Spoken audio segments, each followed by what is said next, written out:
You all read the title of the video. This one's about calculating ability scores. Let's get to it.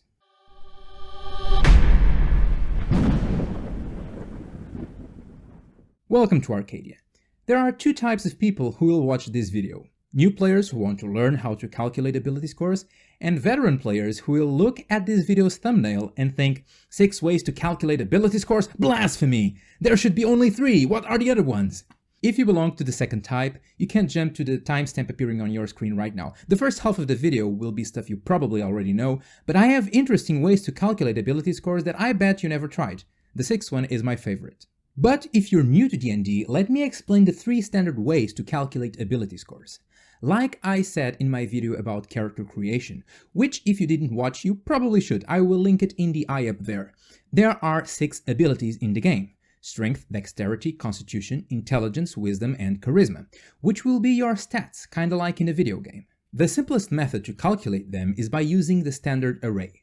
Basically, you pick these exact 6 numbers, 15, 14, 13, 12, 10, and 8, and assign them to each of the 6 abilities. For example, if I wanted to build a rogue, I would probably take those numbers and assign 15 to Dexterity and 14 to Intelligence. Then I could give the 13 to Wisdom, 12 to Charisma, and 10 to Constitution, which would leave the 8 to Strength. If you want more advice on knowing which abilities you should give the higher numbers to, please check my video on character creation as well for some quick tips. But other than that, this is it. Ability score calculation can be as simple as this. However, if you want to have some fun rolling your stats, you'd better go with the second method, the sum 4 drop lowest.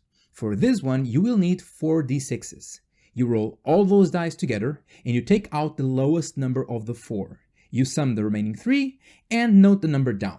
For example, imagine I rolled a 5, a 4, and 2 3s. I would discard the lowest die, which would be one of the 3s, and sum the remaining ones. 5 plus 4 plus 3 equals 12, so that would be one of my ability scores. After getting that first number, all you need to do is repeat the process 5 times until you are left with 6 numbers, just like the standard array.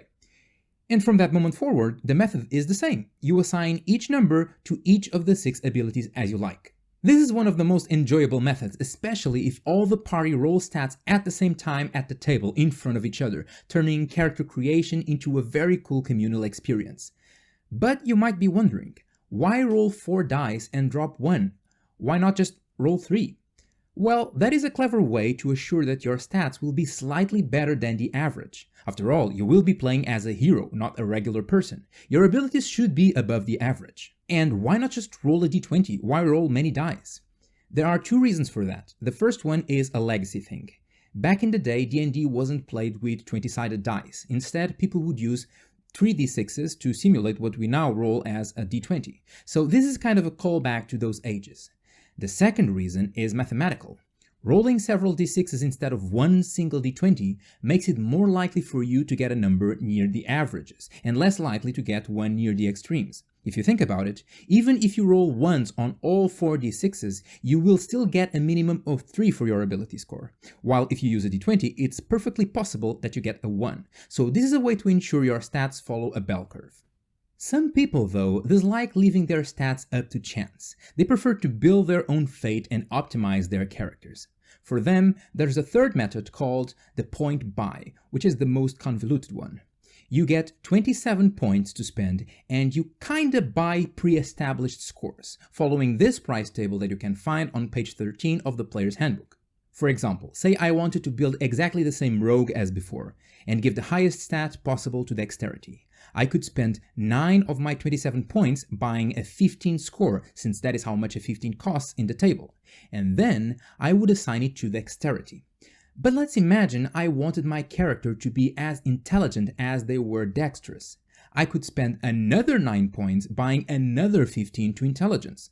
However, that would mean I'd have to spend 18 points buying only these 2 scores, so all I'd have to buy the remaining ones would be 9 points. It becomes a managing game at some point. You must keep buying scores until you have 1 for each ability, and since getting an 8-point score is free, you will never have an ability lower than 8.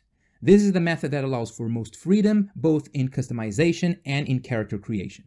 Those are all the standard ways to calculate ability scores. Nonetheless, if you already tried all of those and you want to try something new, I have 3 other methods that you might find interesting. The first is what I like to call the Colvillian approach. I'm sure someone else devised that before Colville, but he's the one I heard this from, so I'm naming it after him.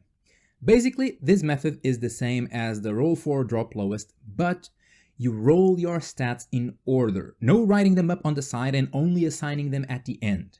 The first number you roll will be your strength score, the second one will be your dexterity, and so on.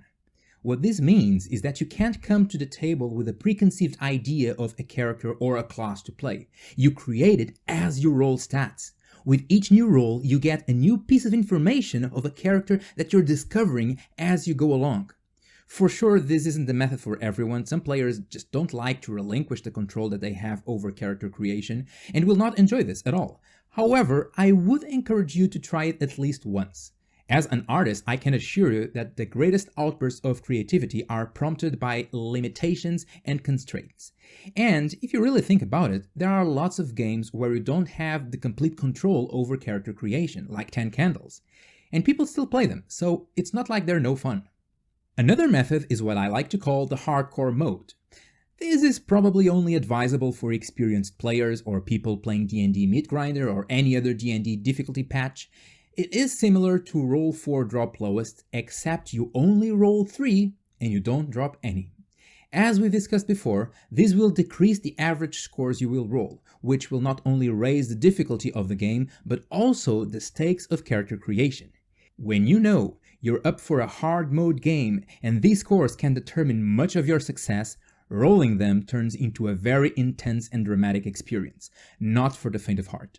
My final method for ability score calculation is also my favorite and one that I don't know if there's anyone else using. I call it the auction. It starts with the Colvillian approach. Each player rolls their stats in order and writes them down in separate pieces of paper. For example, in your first roll, imagine you get an 18, so you write 18 strength. Since your friends are also doing this, you end up with several strength scores and several dexterities and so on. When every score has been calculated, display them all on a board, from the highest to the lowest. Then, they get auctioned. It starts with the highest score on the board. Any player can bid for that score regardless of who was the player that actually rolled it. And if no one else wants it, they get to keep it. However, whenever you take the highest score in the board at that time, you must also take the lowest one. No player can bid for a score they already have, and if the lowest score is the same as the highest, the player who gets them both must take the second lowest score available instead. If several players bid for the same score, they must roll a d20 and only the winner takes both that score and the lowest one at that time. And you just keep doing this until there are no scores left on the board. After the auction is done, you may even agree that everyone gets to trade their scores with other players. Have fun with the method. And these are the 6 methods for ability score calculation that I have in my repertoire. There are other ones, mostly variations of these. You can even invent your own minigames for calculating ability scores. Think about how crazy it would be, I don't know, a turtle race to calculate your scores. Also, don't forget that after calculating these scores, you still get to add your ancestry's bonuses. In the end, abilities only serve to translate the physical and mental characteristics you envisioned for your character into game mechanics by the means of increasing your probability of succeeding in checks. However, that doesn't mean that we can't have a little fun with it. If you know any other cool method to calculate scores, please share them with us down below in the Underdark. If any of these terms made you feel confused, I recommend you take a look at my character creation videos, where I explain them in more detail. There is an overview video showing you how to create a character in 10 minutes, and one where I actually fill a character sheet in real time, showing it step by step.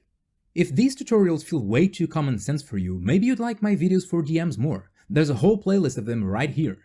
And as the rules of YouTube dictate, I must suggest that you like this video if you enjoyed it, and subscribe to the channel if you'd like to see more.